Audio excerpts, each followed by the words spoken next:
我先問你一個問題，18歲到25歲這7年，你覺得是用來幹嘛的？大部分人可能會說讀書、畢業、找工作，然後迷茫，甚至還有可能早去結婚生子的。其實我可以負責任的告訴你，全錯了，你的回答全錯了。這7年的時間是你這輩子賺錢成本最低的，是你試錯成本最小的，是你翻身概率性最大的黃金7年。為什麼我會說是這7年呢？因為這7年怎麼過，就取決於你30歲之後，你到底是開着寶馬和路虎，還是說擠着公交和地鐵，是住自己的房子，還是住着租的隔斷，再或者說是你去挑別人，還是說讓別人来正在挑你。如果说你正在18歲到25歲這個年紀的，我應該是叫兄弟吧，可能你刷到我這條視頻呢，就直接滑走了，也不會往下看，因為你覺得跟你沒有多大的關係。再或者說呢，你可能不信認為是在瞎講，沒關係，真的沒關係，我只講給那些能夠留下來聽的朋友，因為這個視頻一定會有超過30歲或者35歲以上的朋友他在听，而且他們一定会在評論區告訴你，我講的是真的還是假的，我講的是對的還是錯的。因為我現在講的事情，他們已經完全經歷過這個時期了，所以說他們不會講假話。因為他們現在是開着寶馬和路虎，還是說在擠着地鐵和公交，他們的心裡是最清楚的。也就是說，我講的這7年也非常的符合他們這7年，所以說他们完全知道是正確的還是錯誤的當然過了35歲以上的朋友，你也可以把我現在講的這些話，你認為有道理，可以分享給你的孩子，也許多年以後你的孩子比你先開上了寶馬和路虎，這個也說不定。那麼為什麼我會說是偏偏這7年呢？就是你想一想，我這個視頻沒有打草稿我就講到哪兒說到哪兒，好吧，就跟大家當聊天了，就講到哪兒說到哪兒講完了之后我們就結束。就18歲以前，你想一想，你的人生其實不是你的人生，是別人給你規劃的人生。學校給你排的課表你必須照做，爸媽給你定的規矩你必須按時去完成。25歲以後，你的人生就會被這個現實所綁票，被這個現實的生活給綁票了。為什麼？房貸、車貸、家庭、孩子，上有老下有小，就是每一件事都是在瘋狂的搶你的時間，你的時間不夠。所以說只有18歲到25歲這7年的時間，它是你自己能夠說了算的。你想想是不是這樣的只有這7年你自己說了算，因為這7年你沒有任何的家庭負擔，你也沒有任何房貸這種車貸的壓力，你的身体年輕，熬夜能扛得住，關鍵是你的腦子學東西還快，學了東西還不容易忘記，最關鍵的是你能夠摔得起。就這7年的時間，你隨便找個地方摔一跤沒關係，對吧？你摔一跤之後你爬起來拍拍身上的土，我繼續往前走繼續走我的條條大路通羅馬的路，對吧？那如果說等你35歲以後了，你摔一跤之後你可能就爬不起来了，這輩子可能爬不起來了，對吧？到了這個年紀的朋友，你們可以說一說，因為你們完全不敢闖了，所有的東西壓在你身上，你怎麼闖？是不是？那所以說呢，這7年的時間一定不是你人生的過渡期，是你就是你相當于你这個人生吧就是用最低的成本給自己加一次想要去博取槓桿的機會，就是這樣的。那麼這7年到底該怎麼過呢我一年一年的講給你聽，因為我認為這也是我自己的經歷吧18歲的時候你就幹3件事就行了，就是立刻去搞錢。你千萬不要去相信什麼所有的人都跟你說什麼大學生就應該好好學習這種鬼話，不要相信。學習和賺錢從來不是衝突的，兩者可以一併完成。你會寫作，你就去寫文案，你會剪輯，你就去做視頻，你會拍照，你就去接商單。当然你什麼都不會的，你就去當家教，你去擺攤，你去跑腿，什麼都行。哪怕你一個月只給你賺了2000，賺了3000，哪怕或者說再誇張點，給你賺了200、300，那麼這200、300給你帶來的眼界，比你問你的父母張口去要2000、3000這種的生活費要有用的多，要升華的很多這第一點。再就是一定要戒掉你的學生思維。什麼叫學生思維就是等着被安排，就等着被安排。什麼叫等着被安排？就是等着別人告訴你答案，等着別人給你布置作業，等着畢業了之後再開始。其實你到了社會之後，你就會发現這個社會上沒有人給你劃重點，全都是坑，沒有人給你布置作業，不是說給你布置完作業你做完了之後就給你獎勵，不是這樣的。你不主動，你就永遠是在原地一點都不動啊。這是第二個。第三個呢，我認為就是一定要開始存钱，哪怕你一个月存100存200，你一年也就是存個1000 2000，別看不上。這筆錢不是說讓你去亂花的，也不是說讓你攢多少變富有，是攢給你未來做某件事的啟動資金。18歲窮一定是不丟人的，誰都窮。25歲如果還窮，那你就是你自己的問題了，好好考慮考慮。這是18歲。19歲的時候呢，我認為在這個年紀就是瘋狂的尋找自己的天賦。怎麼找？瘋狂的去試錯，別害怕失敗啊，別害怕丟臉，你丟的臉就是以後你能夠賺到的錢。那麼這個階段可能你看起來自己做過很多的蠢事，比如說我擺個攤我都擺賠了啊，我投個這個稿件我被拒絕了啊，我投個簡歷我也被拒絕了，再或者說我做了一個自媒體賬號根本就沒人看我，都正常，真的都正常，非常的正常。試錯的目的就是不是說讓你就是立刻賺到這個時期的大錢，不是這樣的，是讓你在一次一次的嘗試裡邊能夠找到，就是有一種感覺，就是別人做這件事感覺非常的累，那我幹這件事我就感覺非常的爽，去找這個。那這個就是你的天賦，就是你的優勢，一定要找到这一個，一定要找到，就千萬不要在19歲的年紀選擇一個穩定。穩定這兩個字看起來安逸，實際上就是讓你慢性死亡的兩個字。所以說19歲你可以窮，但是你不能沒有人生的成長。所以說你能夠找到這個點，那麼你就找到了你未來的飯碗，大概率可以這樣講。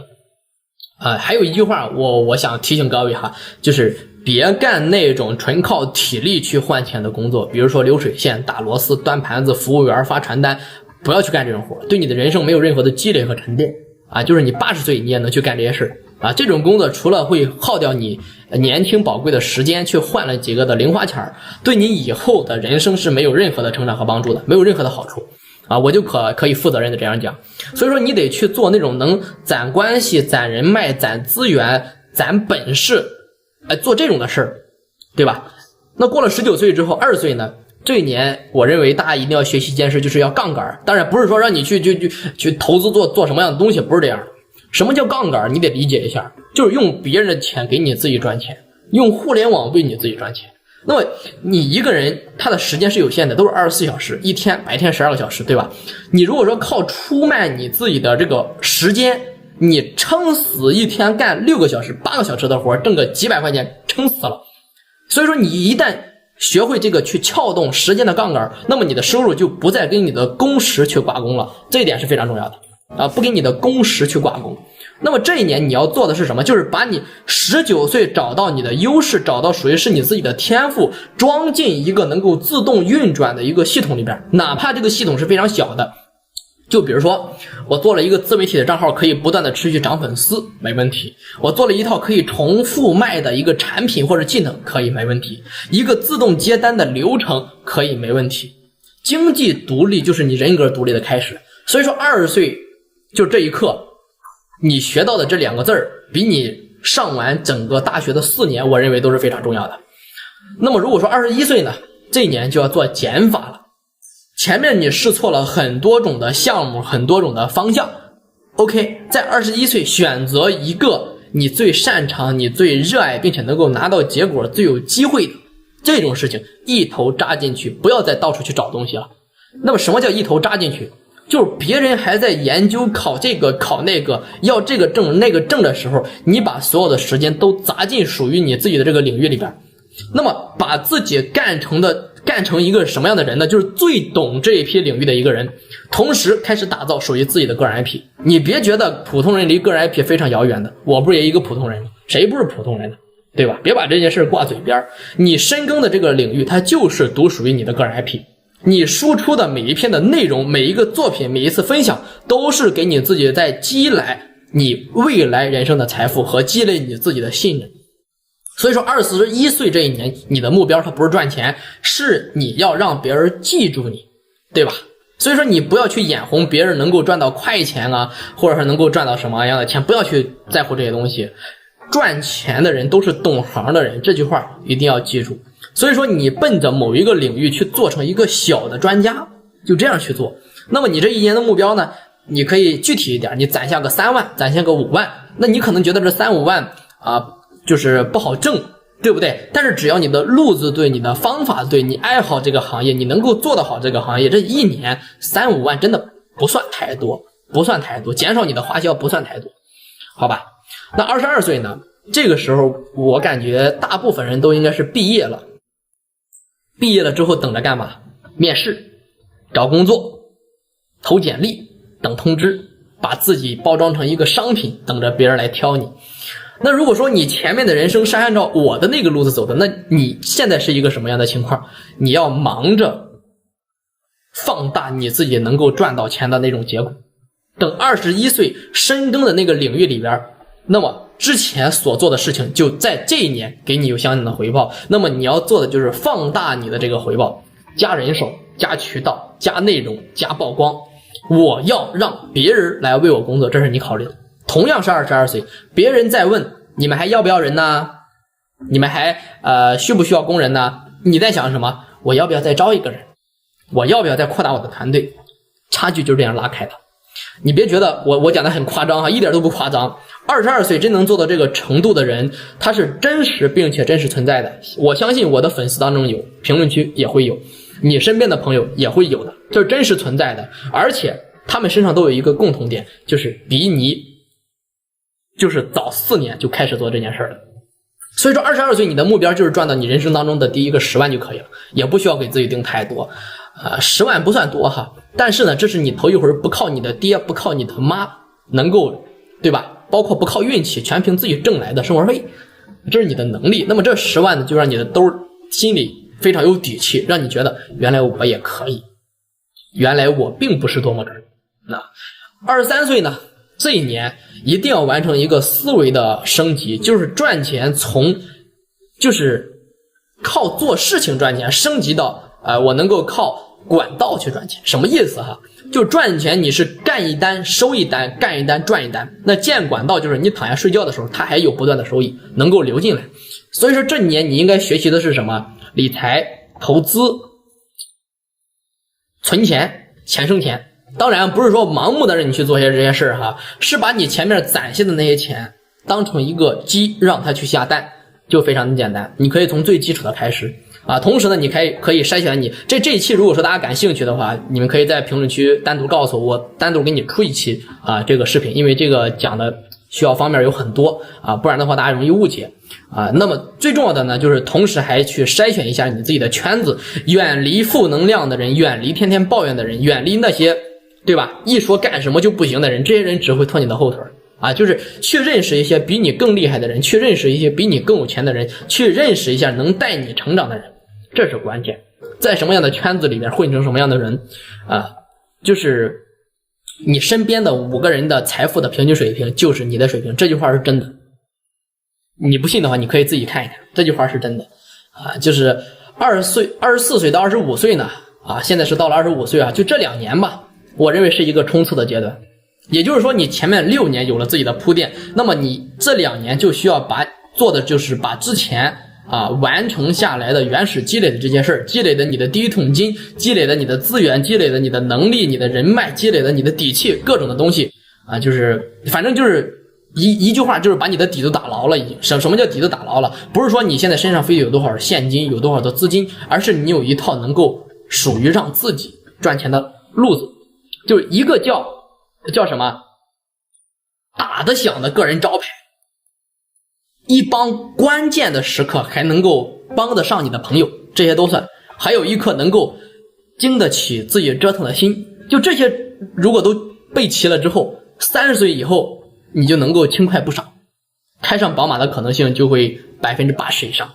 但是越到最後衝刺的時候一定要小心哈，這是我過來的經驗告訴你。就很多人都是顛倒在了黎明前的一晚上，賺點小錢就飄了，有點成績就鬆了，就這2年呢，你对自己一定要狠一點，別在沒有任何意義的事情去事上去耗時間，別為了一點那種男女的感情就要死要活的，別為了雞毛蒜皮的一點小事就不断的內耗自己。有錢才有底氣，有錢才有選擇权，有錢才有尊嚴。這句話不是拜金，是你進入社会我告訴你的成年人的世界的游戏規则，它就是这樣的。25歲如果說你一年能夠賺到10萬，你已經跑贏了大部分的同齡人，你算是完完全全站穩了。你有了抗風險的能力，你有了能夠面对生活的這種資本。那說到這兒，我肯定有朋友跟我說哈，我現在已經過了25歲了，是不是晚了？我告訴你不晚，真的不晚，30岁也不晚。為什麼这樣說？雖然說不晚，但是你需要付出的代價会比你18岁他的開始的這個代價會付出的大得多得多得多。你要用更短的時間、更少的體力、更大的壓力，你去追趕別人7年的積累，你說你能追得上嗎？能，我可以告訴你能，但是很累，但是很痛。那還有人說呢，我迷茫，我沒有方向，那我給你指條明路哈，看看我的評論區，那些過來30歲的人，他們會在評論區告訴你我講的是對的還是錯的，他們走過的路，他們踩過的坑，他們後悔沒有早點知道的事情，我相信一定會出在我這條視頻的評論區裡。你不相信我沒有關係，還是那句話，但是30歲以後的人說的話你就該聽一聽了，因為他們也是從你这個年紀過來的朋友他們曾經也覺得自己我還年輕，我還有時間，我還可以再等一等，結果等着等着自己30歲了，35歲了，40歲了，對吧？一切全完了。所以說種一棵樹最好的時間就是10年前，其次就是現在。如果说您現在正好是18到25歲的這個年紀，這條視頻我認為是你這7年最值得收藏的一條視頻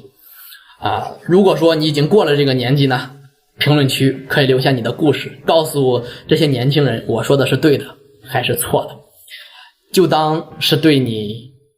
前半人生的總結了。我相信您一定會不吝賜教的。